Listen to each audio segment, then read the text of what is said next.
Dito nga po pala sa bandang ito, masyadong naapektuhan ng tenden na pakol from the affected eastern section of Southern Luzon.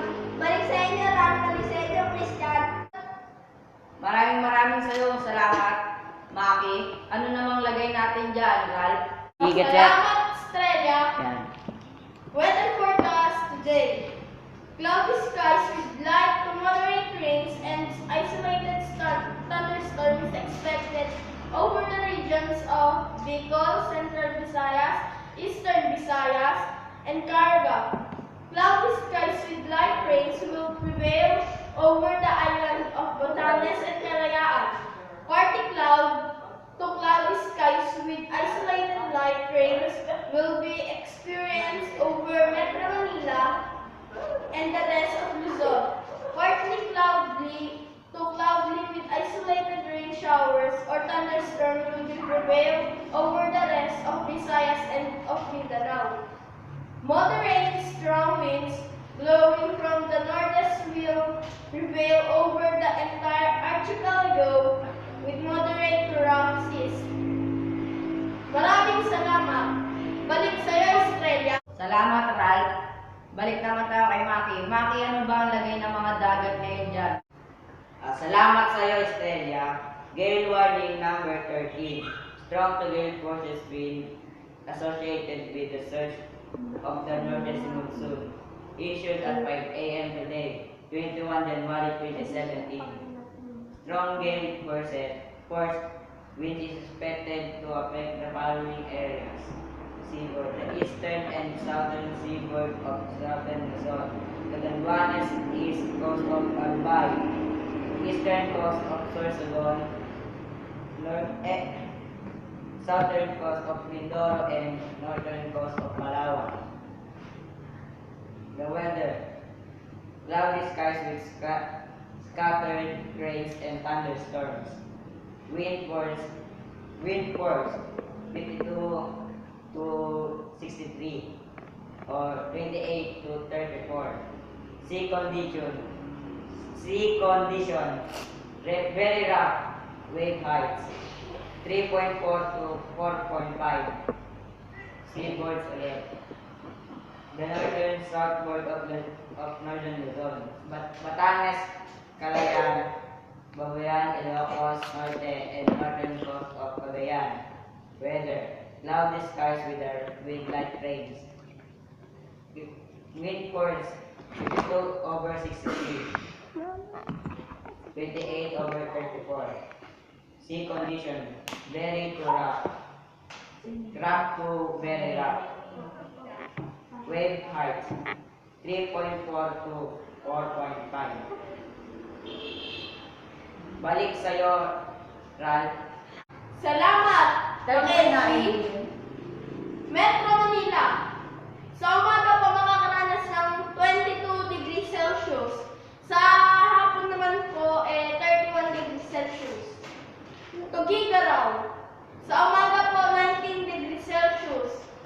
Sa hapon naman po hanggang gabi 30 degrees Celsius. Sa Lawag po 18 degrees Celsius sa umaga, 31 degrees Celsius naman po sa gabi. Sa Baguio po, dito po nagkaroon ng pinakamalamig. Sa umaga po, tinatayang 12 degrees Celsius lang po. Samantalang pagdating naman po ng hapon, 23 degrees Celsius lang naman po. Sa Tagaytay naman po, parang ganun din sa Baguio, ngunit medyo mainit dito sa Tagaytay. Noong umaga po, 18 degrees Celsius. Noong hapon naman po, 26 degrees Celsius. Tapos sa Legazpi City po, 25 degrees Celsius hanggang 29 degrees Celsius. Tapos medyo maulan po sa Legazpi.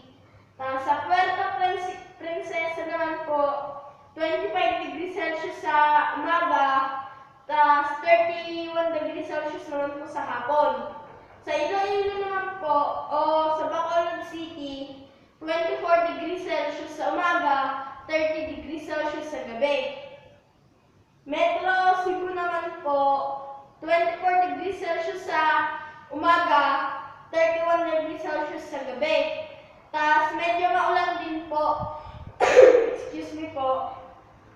Tacloban City, 24 degrees Celsius sa umaga, 31 degrees Celsius sa gabi. Tapos maulan-ulan din po dito sa bahaging yon. Sa Cagayan de Oro City naman po, 24 degrees Celsius sa umaga, 31 degrees Celsius sa gabi. Tapos sa Valencia City naman po, 18 degrees Celsius sa umaga, 29 degrees Celsius sa gabi. Metro Davao, 24 degrees Celsius, 31 degrees Celsius sa gabi. Sambuanga tayo ngayon sa lugar na saan Region 24. Tingnan kami tapos may isang.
Napuno ng bagyong 2014 at dito mo po pala may nahulog na sasakyan.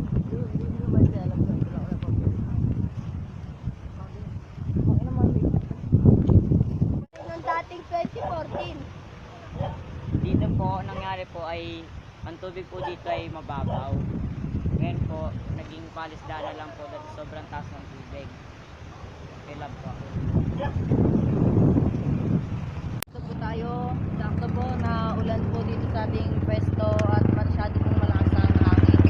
Punta po tayo, ito po ang dating mga natirang mga bato at hindi pa po nakahakot noong 2014. At ngayon po itong mga kotseng papunta na po at paalis na po dito. At nagbabalikan na pala po ng mga kanilang sarili-sariling bahay. Maraming salamat po.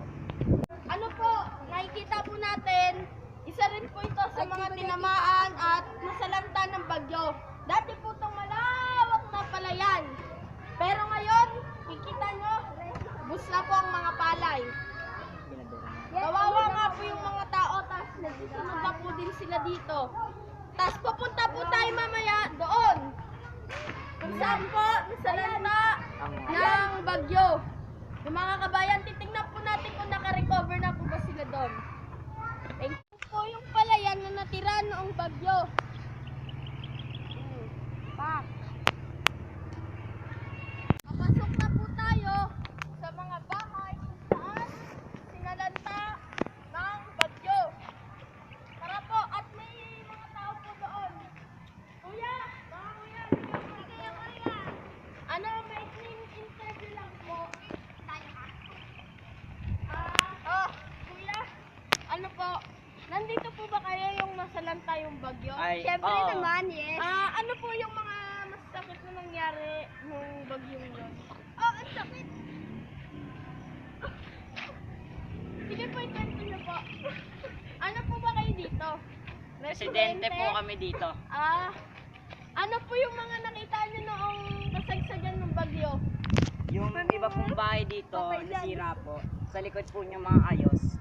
Kasi po, Doon po yung mas tinamaan ng bagyo. opo, Pwede po ba kaming makapasok doon? bawal. Bakit po? Bawal po trespassing. Ganon. De, kahit dyan lang po kami sa gate, sisilipin lang namin. Sige, okay. Basta, pwede sa manijero ka lang. Go lang kayo ng go. Tara po mga kababayan, makikita po natin yung mga sinalanta ng bagyo. Ito nga po yung ito yung... Ayun po! Ayun! Hanggang dyan lang po pwede kayo. Dito lang po. Tanggal po yung mga bubong. Nasira po yung mga bintana. May aso. Yan. Papasok tayo. At ngayon po, papasok po tayo kung saan po nasalantaan ng bagyo yung mga ibang tao. At meron pong mga aso nagtataulan. Pumasok po tayo. Ito po yung kabahayan dito. At may aso pong natahol. Papakita ko po ano po yung nasalanta sa kanilang bagyo. Ito po, nasalanta po ito ng bagyo. Pero po, yung iba pong kalsada, nalinis na po. Ayan po, yung ibang bahay, may mga bubong na po ulit. Pero itong iba dito, natira. Hanggang dito na lang po. Hindi po tayo tutuluyan. Kakaliwa tayo. Sisilipin natin yung ibang bahay kung ano nangyari. Unahan po natin itong guardhouse. Na dati pong may tao, ngayon po wala na. Kuya, ano po bang nangyari dyan sa mga bahay na yan? Tinamaan po ng bagyo. Napalakas sa bagyo. Sige po, maraming salamat. At yung iba po, wala pa pong kuryente at wala pa pong komunikasyon dito. At titingnan po natin ang loob ng mga bahay po dito. Sa syudad na to. Sandali lang po. Ayan po, may isa pong taong tumingin kung ano po nangyari. Iba't ibang tao na po nagdisuntahan. Ito po. Mukha pong napagnakawan pa po itong ibang bahay na to. Yung iba po, wala na pong talaga kahit salamin, napagtripan pa po. Sayang naman po yung mga bahay nila. Yan po yung year na gusto po yatang nakawin pa. Pati pinto po, nawawala. At may iba pa po tayong news. Ito po, nakikita po natin sila. Sasaya Mga batang naglalaro dito po. Kung saan bumagsak yung mga batong galing doon sa mga bahay. Yan po. Pero yung mga salamin po ng bahay, di na po namin nakita eh. Basta ito po yung mga bato na gumuho mula sa bahay na iyon nung kasagsagan ng bagyo. Ayan po, na po yung isa. Pero masaya po sila kahit ganon. Naglalaro.